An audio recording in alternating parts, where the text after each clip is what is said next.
Boy, oh boy. 2024, Jalen Brunson scored 41 points and 12 assists in Philadelphia to eliminate the 76ers. 2025, 40 points, 7 dimes in Detroit to eliminate the Pistons. How about this one from OptaStats? The only other NBA player to have 40-plus points or 5+ assists in a road closeout twice in his career is Michael Jordan. That's pretty remarkable.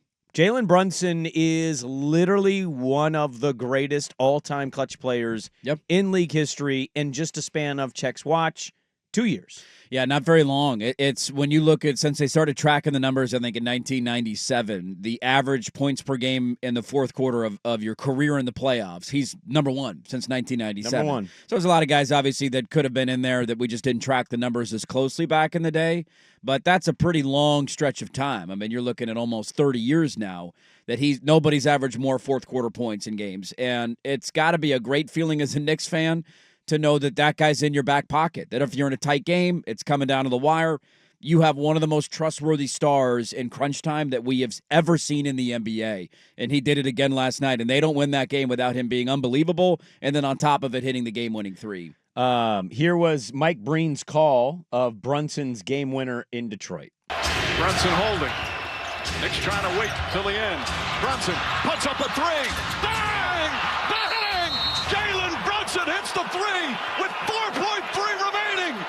And the Pistons call timeout. A double bang from Breen.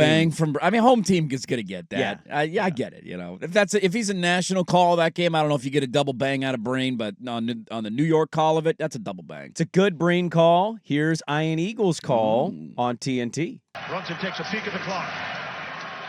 Thompson digging in defensively. 8 seconds. Brunson stops on a dime. Launches. Oh, yeah! Jalen Brunson buries it.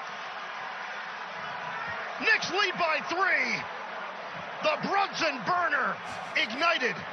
God, that's such a great line. Is that what his actual nickname is, or did he just come up with that on the spot? Do people call him the Brunson burner? I don't know. Is that a thing? I haven't heard that before, but maybe I'm wrong. Because as I'm watching the game and I hear that call, I'm like, wait a minute. People call him that? Let me look it up. Have I missed that Basketball Reference nickname? has every nickname Every ever. nickname possible. Or did Ian Eagle just, out of total left field? Yeah, Brunson burner, yeah. Brunson burner's a name? JB, Brunson burner, Bruns him. What? That's a different name. That's, man. Big body. The king of New York. Captain Clutch.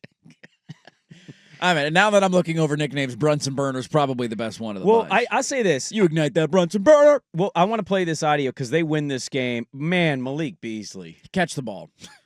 Gary Trent, Malik Beasley, not playing wide receiver for your favorite football team anytime soon. That was a well-drawn-up play. It all worked out. They got an open look. Would have been a wide-open three as time expired to tie the game, and instead the ball went through his hands. He was remarkable, Brunson, in hitting that shot and down the stretch, the shots he hit, because they were up. Then the Pistons go on an 11-0 run. Yeah. Then the Pistons are up. And then they go on like an 11-0 run. Yeah, Knicks closed the game 11-1 in the last That's 2.5 crazy. It was minutes. a wacky game. It felt like Detroit was out of it for most of the night. Then all of a sudden you're like, oh, my God, they're going to win going away. And then New York, I mean, that was a fun basketball Just game. an absolute dogfight. We almost got a Game 7 out of it. Brunson stops it. All that to be said, Celtics in 5. I mean, that their offense is just him. Save us. Yeah. Unless it's Cat on a heater. But Cat's that had some doesn't big happen all games the every time. once in a while, but he's not a reliable guy night in and night out. He's a 2-time All-Star, too. He is an All-NBA guy. Last year, he came back at the end of this season so he could be another All-NBA guy, so he'll probably be a 2-time All-NBA player. And already, I would say, he is probably pretty high up in Knicks history for Knicks fans. I would guess so. And they haven't gotten close to a championship. No, in a long time. They haven't sniffed one this century. So it's been a minute for him. But he's their Damian Lillard. When you have a guy that can end things. Yeah, that's huge. It's such a different, I don't know how to explain it, but there's just something about having that player that makes you love him even more than you already should. I mean, I'm trying to put myself in the shoes of a 35-year-old Knicks fan. I wouldn't have the memories and knowledge of what happened in a bygone era, right? So those guys will always be in a category because they won a championship many moons ago. But if you're just talking like your lifetime, you'd have Patrick Ewing. Yep. Melo, I'm sure, but, not a lot of playoff success there. But Yeah, but Melo like was a New York kid. And, the 99 team, the Allen Houston, Yeah. Larry Johnson. Yeah, I mean, would you put That those guys team. ahead of Brunson?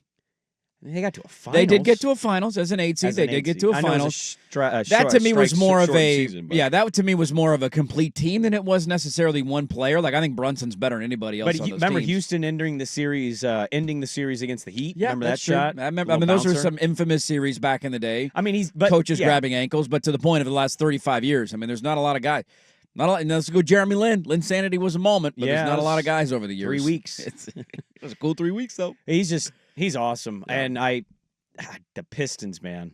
It's brutal, dude. Cunningham, I mean, to go 0 for 8 in an elimination game from 3 was pretty tough. They were terrible in general, weren't they? Like 1 for 13 they in just the second half from couldn't 3? make a 3 when they needed to, and then you get a chance at the end and the ball goes through your hands. Still an unbelievable year. They got hosed out of a win in this series. They should have won game 4, so that's one that I'm sure is going to leave kind of a nasty taste in your mouth throughout the course of the offseason.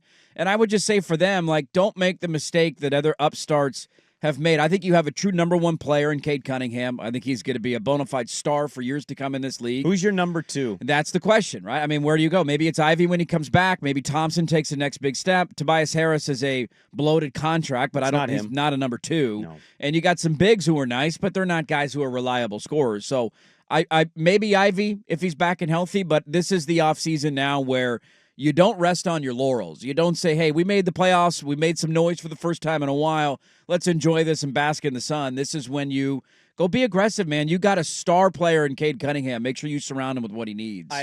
Duran, for every great play Duran made, 2 other stupid plays. Yes. Was the ratio I counted in this series. Yes. How many times does he do a jump ball and just bat the thing out of bounds? What are you doing? What are you doing, dude? He had a ball. He made a good play. They didn't call foul.